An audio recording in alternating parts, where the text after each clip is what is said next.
Hello po, ano po kaya ang reason bakit bigla laki ng tax na November at December? 1,540 lang po talaga ang tax ko monthly. Tapos November at December biglang naging 7,916. Sobrang laki talaga, no? Imagine nyo po, from 1,540 naging 7,916. So, parang times 5 yung nangyari sa sa case na ito. So, marami pong pwedeng maging dahilan kapag tumataas ang inyo pong tax, kahit nga po kapag bubaba. Ang primary talaga na reason dyan ay tax adjustment. So, mayroong tax adjustment. Ngayon, bakit nagkaroon ng tax adjustment? Kapag end of the year, ay dapat po by December, yung total naging deduction sa iyo sa tax ay equal doon sa tax payable mo. So, kaya nagkakaroon ng adjustment kasi may tendency na may mga natanggap ka over the year na dapat sana taxable na pero walang tax deduction upon release, katulad po ng SRI, no? Kung nakatanggap ka ng SRI na wala namang tax deduction pero taxable na, ay yung tax po niyan automatic po talaga na ibabawas yan sa inyo.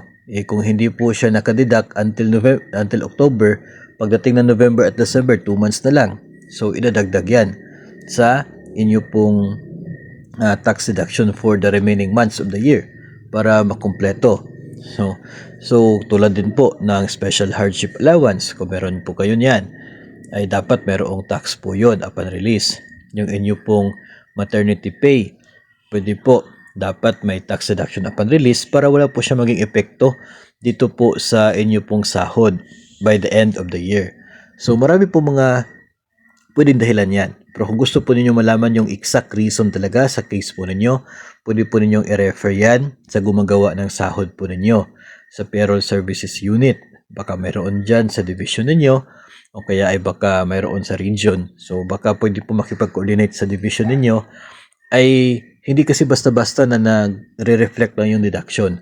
Mayroon po yung computation sa bawat isa po sa atin kung magkano yung mga natatanggap mula sa sahod, mula po sa mga bonuses, mga benefits na siya pong subject o pwedeng maging subject to tax. No, mayroong computation po yan. And kung magkano yung dapat na naging tax deduction mo, magkano dapat yung bayad, at magkano yung naging actual deduction sa taxes. Ngayon, kapag mas mataas itong payable against doon sa actual na deduction, yung balance po niyan i-adjust talaga sa remaining months of the year para by December sakto na yung total tax payable versus sa total tax paid or total tax deductions. Ganyan po ang sistema. So, hindi ko po masasagot yung exact reasons, pero pwede po na isa doon sa mga nabanggit natin ang mga dahilan, no? Isa din po, no, yung promotion, baka nag-promote ka, so tataas yung dapat na tax deduction tapos hindi pa na-implement agad.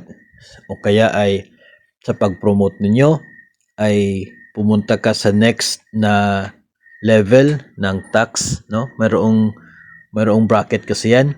Kapag pupunta ka sa next bracket, ay pwedeng tataas yung maging tax deduction mo. Tapos, dulot ng inyo pong promotion.